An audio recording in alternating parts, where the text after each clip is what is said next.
Algumas pessoas têm me perguntado o que está acontecendo no Panamá, afinal.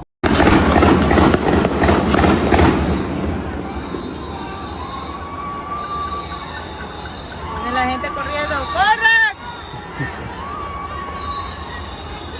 Meu paraíso tão tranquilo, as pessoas mais amáveis do mundo, como podemos estar presenciando aí cenas de vandalismo e violência?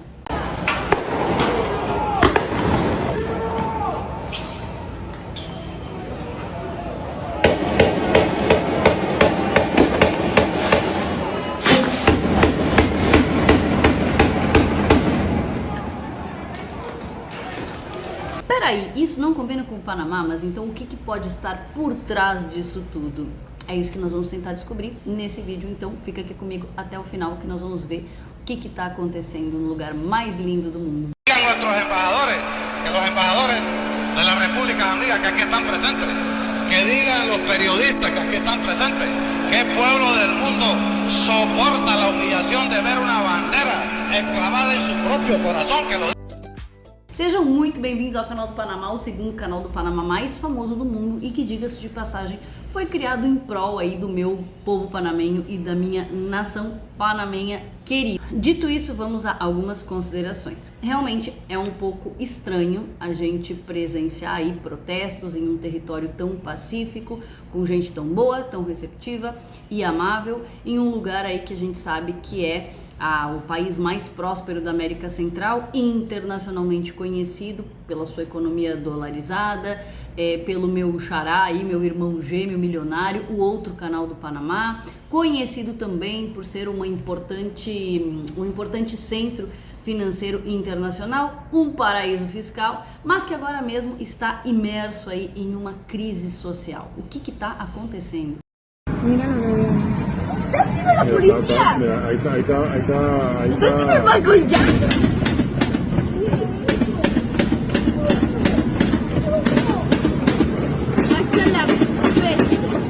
Bom, começaram manifestações tímidas, fechamento de algumas vias principais, o que de fato atrapalha bastante o trânsito para quem depende dele em horários de pico, né? Porque ele acaba sendo um pouco complicadinho.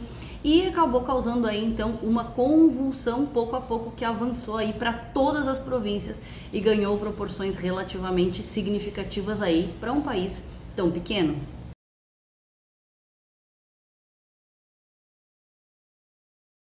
E como o Panamá é um país muito pequeno, quando acontecem esses fechamentos de vias, principalmente, uma consequência imediata, ou quase imediata, que a gente acaba percebendo, é o desabastecimento aí de supermercados, né? Por exemplo, por causa da questão da logística, do transporte dos produtos, e são coisas até pouco comuns aqui no Panamá, porque o país sempre viveu um cenário de estabilidade, enfim. E aí com isso acaba impactando e gerando aumento de preços gerados não pelos mesmos fatores aí de outros países que emitem moeda, que não é o caso do Panamá, né? Mas que acaba aí assolando a vida das famílias panamenhas, porque aqui tudo é movimento, tudo é sobre logística, transporte e o país foi feito para funcionar assim. Então esse é o primeiro ponto de atenção que eu quero que vocês se foquem aqui, no que eu acabei de falar. Então, como que em 3 anos consecutivos nós presenciamos aí protestos massivos em um país de constante prosperidade? Mas como assim em 3 anos? Sim, o que eu me lembro agora são 3 anos. Para quem não lembra, em 2021, que acabou sendo pequeno, mas em 2022, em julho, semelhante ao que está acontecendo agora, os panamenhos foram para as ruas para protestar contra o aumento do custo de vida de uma forma geral.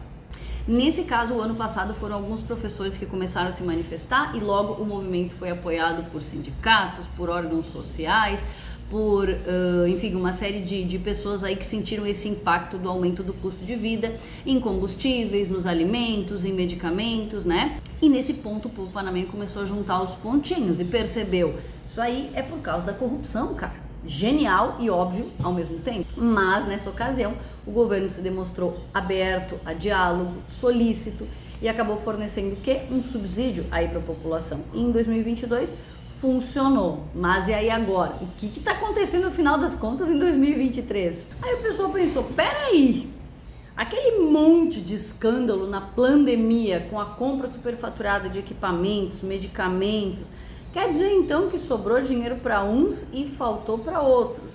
Só que demorou para cair essa ficha. Por quê? Porque desde 1990 o país conheceu um cenário de estabilidade, desenvolvimento, que foi justamente trazido pelo canal, principalmente a forte atração de investimentos estrangeiros. Isso acabou representando muitas vezes crescimentos anuais de 6%, e até aí beleza. Só que em 2020 a galera começou a prestar atenção em algumas coisas, e principalmente em um indicador que é apresentado em um informe da Comissão Econômica para Latinoamérica e Caribe, que aponta que a desigualdade do Panamá ficou meio estranha, fazendo com que o aumento da capacidade econômica alcançasse somente uma pequena parcela da população e cada vez menor.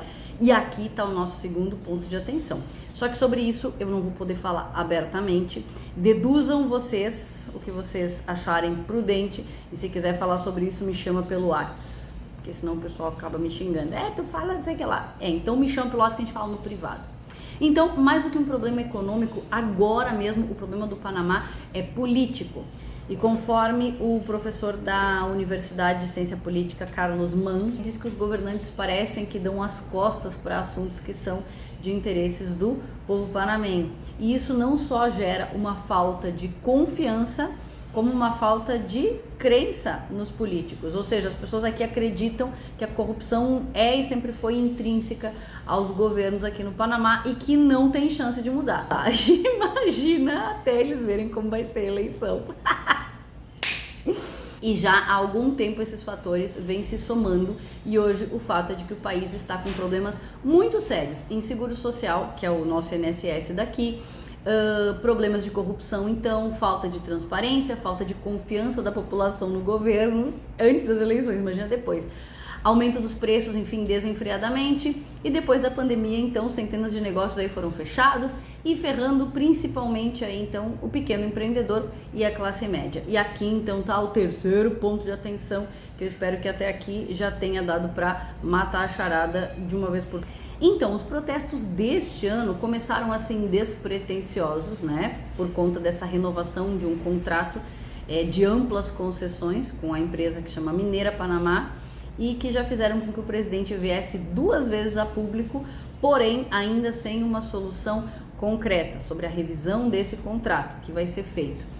Então, essa não foi, é claro, a única causa, mas sim foi a gota d'água frente a todos esses problemas aí com que o Panamá se depara, enfim, e que precisa resolver esse montão de coisas. Bom, mas frente a isso eu reitero meu compromisso com o país e com a população do Panamá, porque eu entendo a característica de trânsito dessa nação. Eu entendo que os panamenhos são a favor do turismo, de negócios internacionais, que se refere a comércio, logística, que os investimentos estrangeiros no país e até mesmo esse apoio migratório aos aposentados que trazem dinheiro de fora para cá, representam sim os interesses nacionais e que eles podem trazer benefícios para os panamenhos. Então eu quero terminar esse vídeo com uma palavra que está no livro de Tiago, quando ele fala aos seus irmãos. Eu queria falar isso para todos os meus irmãos panamenhos, então, que considerem motivo de grande alegria o fato de passarem por provações, pois a prova da fé produz perseverança e a perseverança requer ação completa. Parece que é nesse caminho, aos poucos, que os panamenhos estão indo também, né, de perseverança.